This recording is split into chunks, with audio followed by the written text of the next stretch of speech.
This means we must be open to new information at all times, even if it threatens our current belief system and hence identities.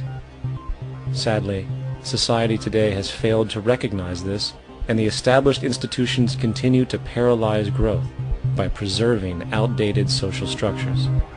Simultaneously, the population suffers from a fear of change, for their conditioning assumes a static identity, and challenging one's belief system usually results in insult and apprehension, for being wrong is erroneously associated with failure,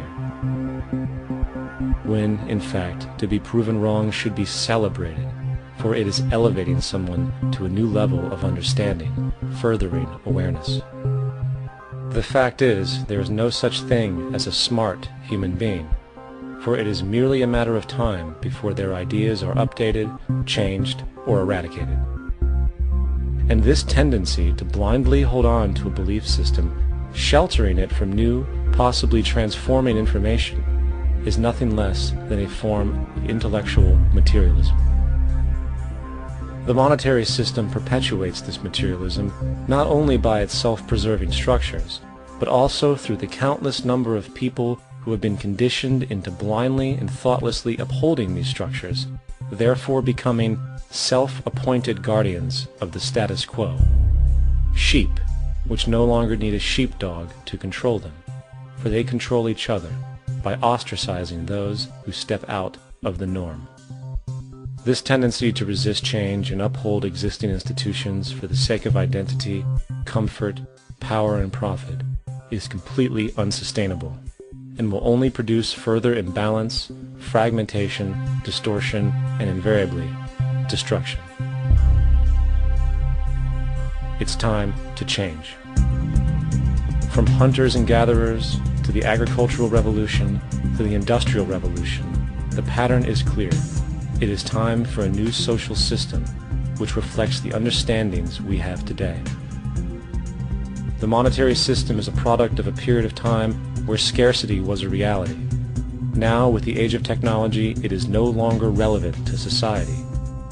Gone with the aberrant behavior it manifests.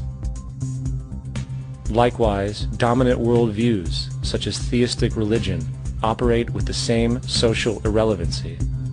Islam, Christianity, Judaism, Hinduism, and all of the others exist as barriers to personal and social growth, for each group perpetuates a closed worldview, and this finite understanding that they acknowledge is simply not possible in an emergent universe.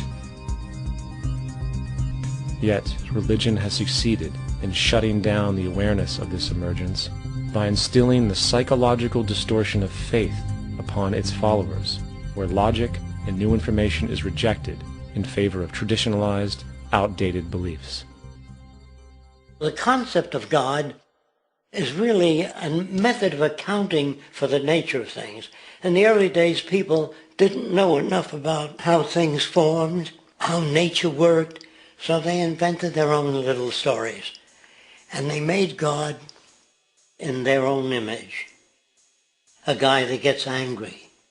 When people don't behave right, he creates floods and earthquakes. They say it's an act of God.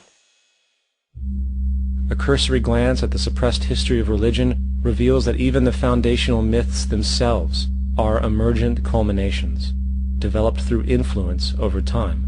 For example, a cardinal doctrine of the Christian faith is the death and resurrection of Christ. This notion is so important that the Bible itself states, "And if Christ be not risen, then is our preaching vain, and your faith is also vain." Yet it is very difficult to take this account literally, for not only is there no primary source denoting this supernatural event in secular history, awareness of the enormous number of pre-Christian saviors who also died and were resurrected immediately puts the story in mythological territory by association.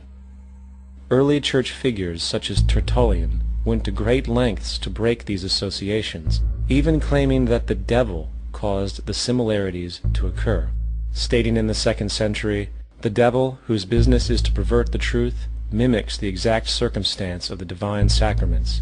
He baptizes his believers and promises forgiveness of sins. He celebrates the oblation of bread and brings in the symbol of the resurrection. Let us therefore acknowledge the craftiness of the devil, who copied certain things of those that be divine.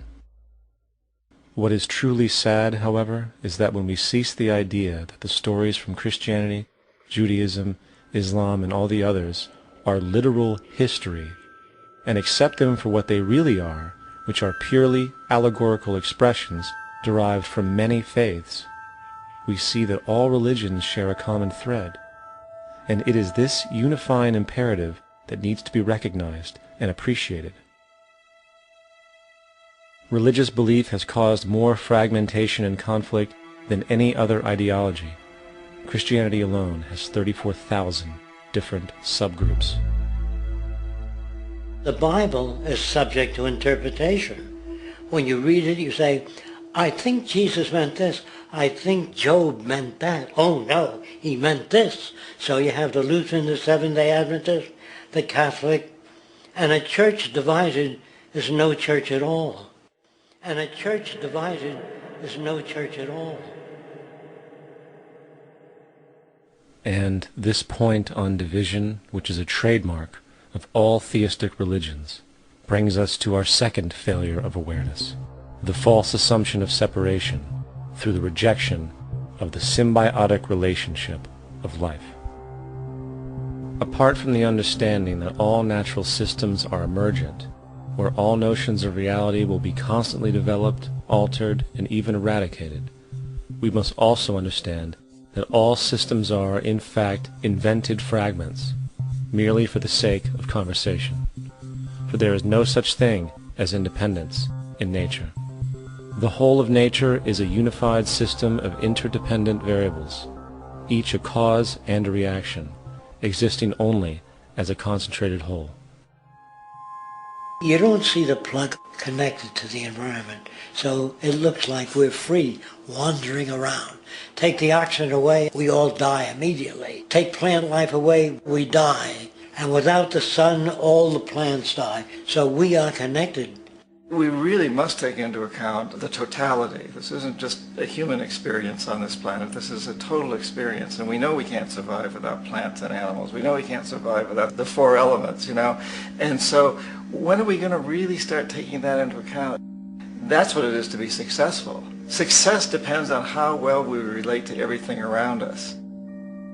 I'm very aware of the fact that my grandson cannot possibly hope to inherit a sustainable, peaceful, stable, socially just world unless every child today growing up in Ethiopia, in Indonesia, in Bolivia, in Palestine, in Israel also has that same expectation. You got to take care of the whole community or you're going to have serious problems. And now we have to see that the whole world is the community, and we must all take care of each other that way. And it's not just a community of human beings. It's a community of plants and animals and elements. And we really need to understand that. That's what's going to bring us joy, too, and pleasure. That's what's missing in our lives right now.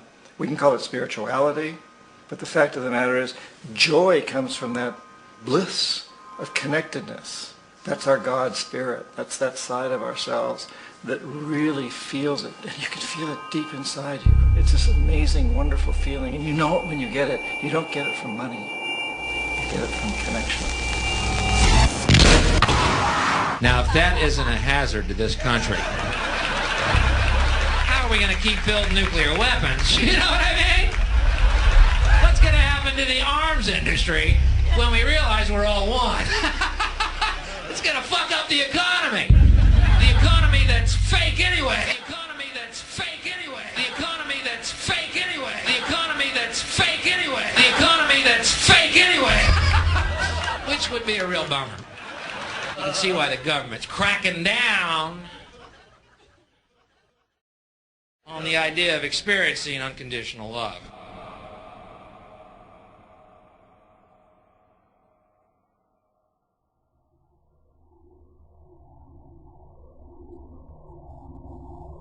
Once we understand that the integrity of our personal existences are completely dependent on the integrity of everything else in our world, we have truly understood the meaning of unconditional love. For love is extensionality, and seeing everything as you and you as everything can have no conditionalities. For, in fact, we are all everything at once.